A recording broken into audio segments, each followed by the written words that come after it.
Welcome to Your Daily Dose, a devotion ministry of the Faith Baptist Church of Franklin and Middletown, Ohio. Thanks for joining us each weekday as we share God's Word with you. It's your daily prescription for all that ails you. And now, Your Daily Dose. Well, good morning, everyone. Welcome to Your Daily Dose. Thank you for joining us this morning. And it's a pleasure to be back with you. It's been a couple weeks, I think, since I've done one of these. And we're getting back on track after the missions conference and all, getting in the habit of getting these posted out here every day. So thank you for joining us. I heard a story the other day about a college professor. The professor was an avowed atheist, and he was up teaching his class. But he shocked several of his students when he just very flatly stated that there is no God, that the expression one nation under God was unconstitutional, and that further he was going to prove that there is no God.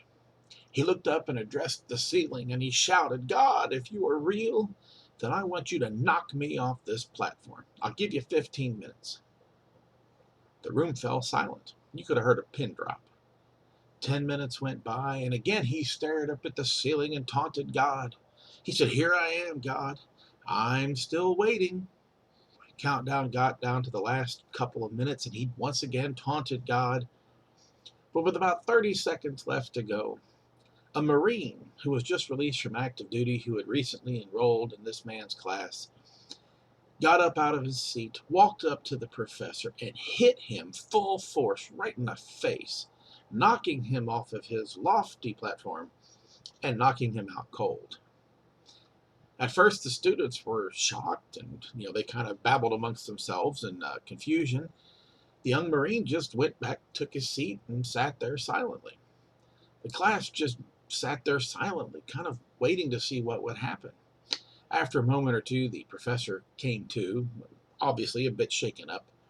He looked over at the young Marine and said, "What's the matter with you? Why did you do that?" The young Marine looked at him and said, "God was busy. He sent me."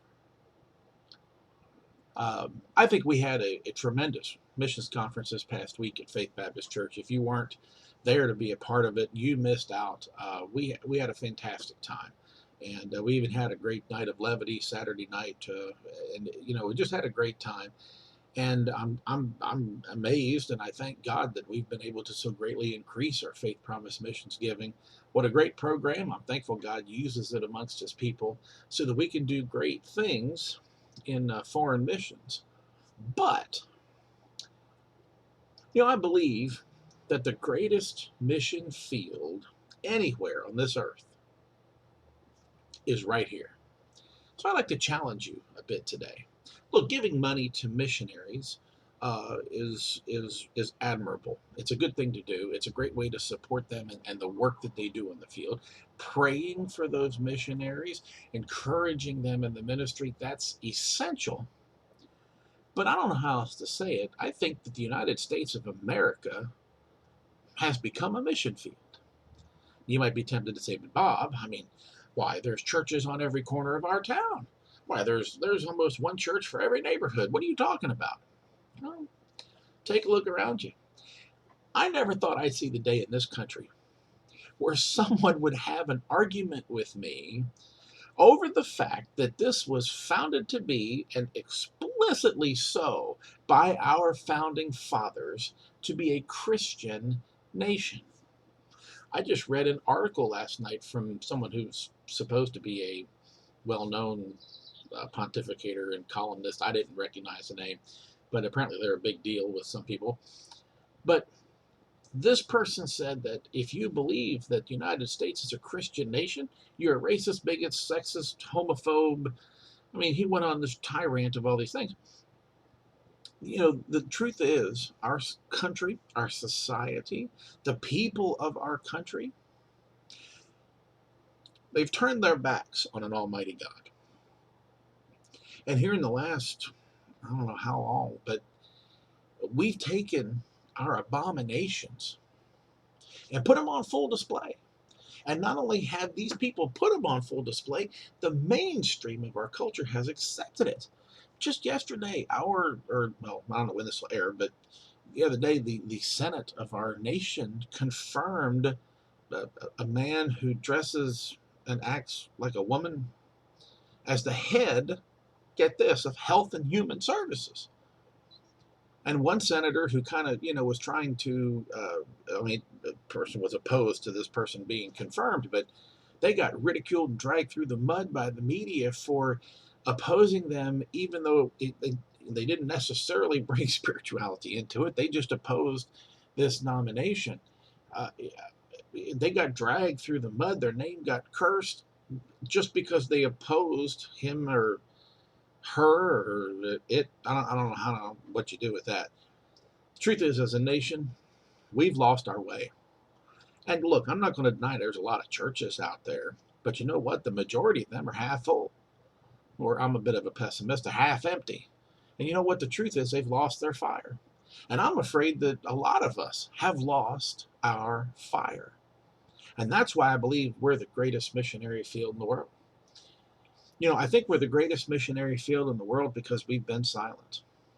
As Christians in this world, let's face it, it's not easy. In today's cancel culture, what to even seemingly innocent speech can get someone removed from a position, can get them fired from their jobs, can ruin their social status. And that's on things sometimes that have no reference to spirituality at all. We're silent, but is that what we should be doing? I don't think that's a scriptural example that's set for us. We should be vocal. We shouldn't be holding on to silence. Now, I know some people say, well, I don't want to make enemies. I don't want to make waves or anything. I think we're the greatest mission field in the world because we've been separated. Now, I know you're thinking I'm probably all wet here because the scriptures say that we're to be called out and separate, but that's not the intent here. The truth is, I think we've separated and segregated ourselves. Oh, scratch that. We've separated our spirituality from our personality. I've heard a lot of people tell me over the years that, oh, well, it's not polite to talk politics or religion in public, so I keep my religion private. I think we're also the greatest mission field in the world because I think to a large degree we've been selfish. When we get so concerned, we get so wrapped up in the trappings of this world that we get so concerned about ourselves, we get so concerned about our well-being that we don't allow our spirituality to get in the way of it. Some of you probably wonder at this point, I didn't even finish those last 3 points. I just kind of gave you some nuggets. You probably say, where are you going with all of this today? Well, here's where I'm going. Romans chapter 10, verse 13, Paul writes, for whosoever shall call upon the name of the Lord shall be saved. Now, I'm going to tell you that right there will set this old Baptist free right there. I love that verse. But Paul doesn't stop there. Because at this point in the book of Romans, Paul has gone away from the foundations of the faith and begins to kind of turn the page to how we're supposed to live as Christians. Verse 14, he says, how then shall they call on him in whom they have not believed? And how shall they believe in him of whom they have not heard? And how shall they hear without a preacher? And how shall they preach except they be sent? As it is written, how beautiful are the feet of them that preach the gospel of peace and bring glad tidings of good things.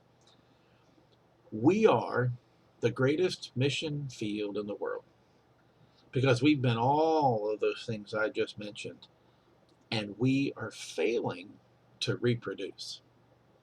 Now, I used to hate, I had a Sunday school teacher many years ago when I was, I don't know, before I was a teenager, but he used to talk about all the things he, used to do and the things he used to see in church. And I don't like to be that guy who always reminisces about the past in rather large ways, but I can tell you that in my lifetime, back when I was a teenager and a young man, of course, to some of you, I'm still a young man, but uh, I remember when our Bible colleges used to have a platform, a stage just filled from one end to the next with missionary couples who were graduating the concentrated missions courses, being endorsed as missionaries and being sent out to preach the gospel all over the world, plant churches, start churches.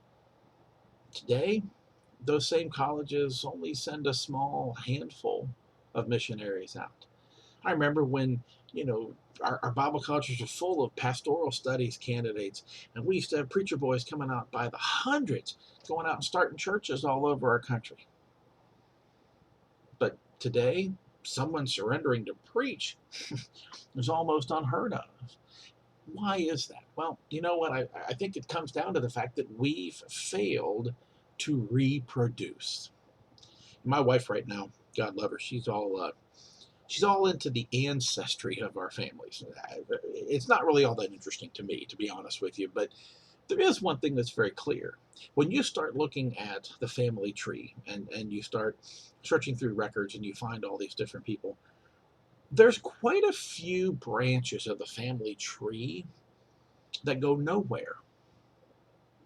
You say, what do you mean? Well, for whatever reason, I mean, it could be everything from just, not being able to have children or untimely death. That seems to be the case in a lot of places. A couple of places it's because of imprisonment and more. One marital union here or there didn't reproduce. Do you know what that means? Well, you know what? If you take that and you let that go over a couple of generations, you know what it means? The family name eventually dies off.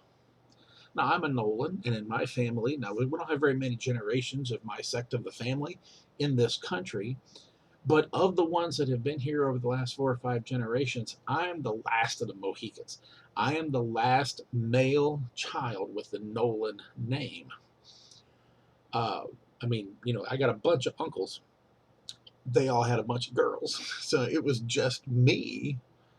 And let's just say there was a lot of pressure that I needed to have some boys. I'm not like I can, make that happen, but it was only for one reason. That was to carry on the family name. You say, where are you going with this? Well, you know what? When we got adopted into the family of God, we were given the same prominence. We became part of the family. We were adopted as children. We were placed on that family tree. But you know what? We were given a task too. The task we were given was to make sure the family name doesn't die off. It's our job to reproduce. Paul said it best. How can someone call on someone that they don't believe in? How can they believe if they've never heard? How can they hear unless we do the talking? My friend, it's time to stop being silent.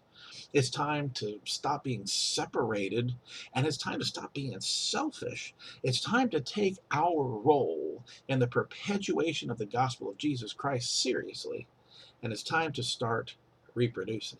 I like the Marine in our opening story because he understood that his job was to reproduce. He knew he couldn't do it by being silent. He wouldn't be able to convince anyone of anything if he just remained separated. And he couldn't let his own selfishness over his class grade or the perception of others keep him from realizing that God sent him for a reason. And guess what? God sent us for a reason. And that reason is to reproduce. And we don't all have to surrender to a foreign field. We don't all have to pick up and move to another state because, my friend, the United States of America, the state of Ohio, the communities of Franklin, Middletown, Ohio, it's the greatest mission field in the world. It's our job to reproduce, and it's our job to get out there every single day and tell others about Jesus Christ because they can't hear if we remain silent. Hope to see you Sunday morning in God's house. Have a blessed day in the Lord. This has been Your Daily Dose, a ministry of Faith Baptist Church. Subscribe to our YouTube channel today and click the bell next to the button to sign up for email notifications each time we live stream or release a new video. To learn more about faith, please visit our website, fitinatfaith.com, for more information about our church. Have a great day in the Lord.